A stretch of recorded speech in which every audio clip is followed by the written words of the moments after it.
point cut on the index. Well, let's talk about the power sector, and there's a fair bit of interest coming through. The broad thesis for power sector's utility seems to be very simple.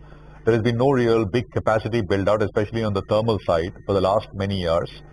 Power demand is rising in a robust way. The economy is doing well, and companies are now scrambling to either put up capacities or expand on the renewable side. New technologies like pumped hydro storage is also something which is being talked about quite a bit. Let's actually put some of these points to our experts who are joining in on the sector. We have Vikram V, Vice President and the Sector Head of Corporate Ratings at ICRA. We have Sumit Kishore, Executive Director, Capital Goods, Power and Infrastructure at Axis Capital, joining in as well. Gentlemen, good to have both of you here. Thank you very much.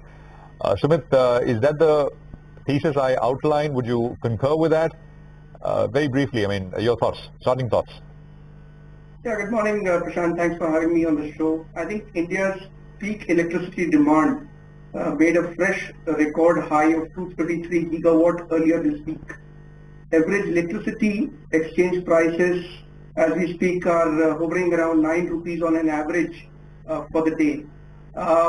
So basically we see two peaks of power demand on a daily basis. There is a morning peak and an evening peak. The morning peak is met thanks to solar, but managing the evening peak is proving to be a fairly challenging demand, and it is likely to remain so for the next few years.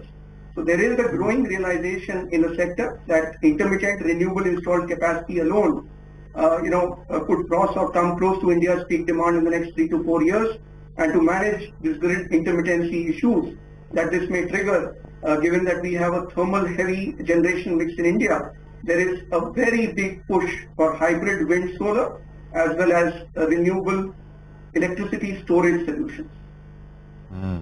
So that's where this pumped hydro storage comes in, right?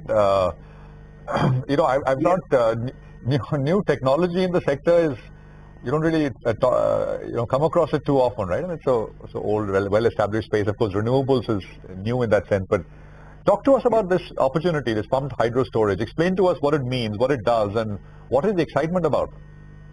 Yeah, so basically pumped storage hydropower or PSH is a scalable, battery storage solution, which is in focus now because it helps us to deal with the grid intermittency issues and basically the evening peak deficit dilemma that we are finding ourselves in.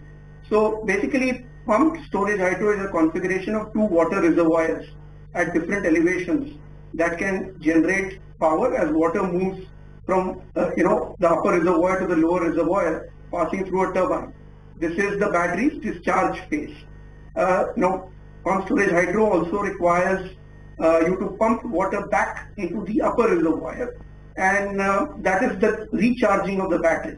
To recharge it, you need basically green power, solar power or wind power during off-peak hours, which can be used to sort of recharge the battery, and during peak hours you can discharge the battery and benefit from this whole operation.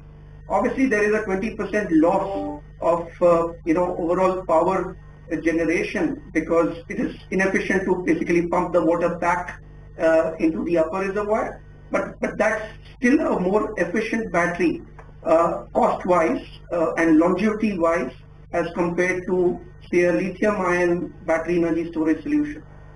So this will only come into play in the evenings when there is the issue, when the second peak, power peak. Not really. Think about it like a giant water battery which can provide you discharge for 7 to 8 hours in a day. So you can use it during evening time for peak demand management. It can be used for ancillary services, and so it is a battery that can be used for a few hours in a day. And how many companies are? When the power prices are high. Yeah, no, got it. And how much capacity in this space is coming up, Sumit? And is bulk of the new capacity being added here with this technology? The PSH technology is almost 30-40% cheaper than prevailing prices in the battery energy storage system. India is targeting close to about 19 gigawatt of pumped storage hydro projects through 2032. But the potential in India is 100 gigawatt plus. if we look at data from Ministry of Power. So far, Greenco has taken the lead in private sector. It's an unlisted company, but they are at an advanced stage of setting up a 1.2 gigawatt pump storage hydro project in Pinnapuram in Karnataka. Then this you have JSW Energy, which has ambition, and they have tied up almost 10 gigawatt of capacity in MOUs with almost 7 states. There is Tata Power, which is looking to set up 2.8 gigawatt of pump storage hydro in Maharashtra, where they have existing rain-fed water reservoirs. Even Torrent has an ambition. And plus the PSUs like NHPC, SJVN, NTPC all have allocations to set up pump storage hydro projects over the medium term. Okay, so Tata Power, Torrent Power and a whole host of others that you spoke about. Got that. This pump storage hydro plants is, I think, the next big thing. Vikram V of ICRA is also sitting by with us. Vikram, thanks for sitting by patiently. Of course, I want your thoughts on this, but in general, right, demand trends are also looking very strong. I was reading that in the last few days, the peak demand reached almost what, 2,300 or rather 235 gigawatts. Tell me a little bit about that. What do you think the growth could be in terms of power demand, and also in terms of the discussion we were having, the pump storage hydro plants opportunity? How big is it? Good morning, Sonia. Thanks for having me. Yes, the demand has grown very well in the current fiscal. Yesterday, I think the peak was 233 gigawatt, which again the all-time high peak compared to 216 gigawatt that we saw last year. This financial year, in terms of the overall electricity demand, we expect a growth of 5 to 6%. April and May were a bit dull because of unseasonal rains, but demand has picked up thereafter in the months of June, July. In fact, August, we are seeing a double-digit growth in terms of the daily demand that we saw from POSOCO. Demand growth potential is there. And given that, just to put some numbers into context, currently the renewable energy contribution to the generation mix in India is about 23%. And this is including wind, solar, hydro, everything. And this is expected to go closer to 45% by the year 2032.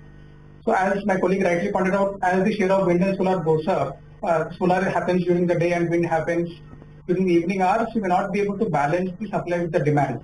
In that context, you need these balancing sources, either battery storage or pump hydro storage, and that's where the potential for these projects is coming up.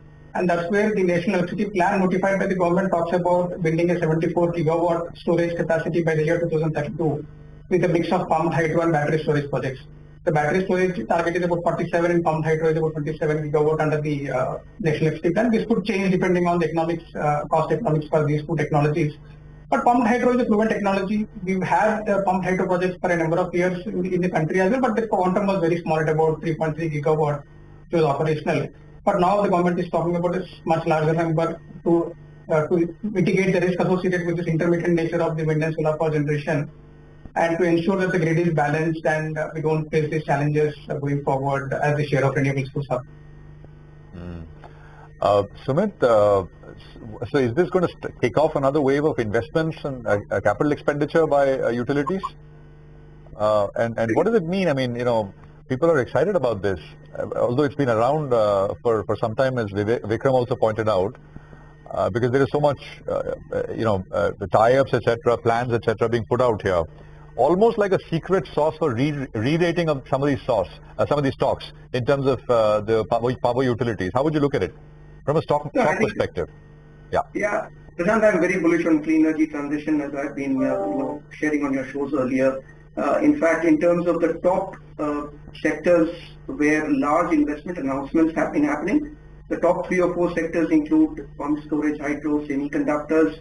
There is hybrid wind solar projects, as well as the value chain for manufacturing, both solar equipment as well as wind equipment. So these are areas which are seeing growth in the companies around. These value chains are likely to benefit. We have been mentioning that in the private IPP space, we see a medium to long-term growth opportunity in companies like JSW, Tata Power, and in the PSU space, we have been bullish on NTPC. And then there are companies, both listed, unlisted, in the whole value chain for solar equipment and wind equipment manufacturing.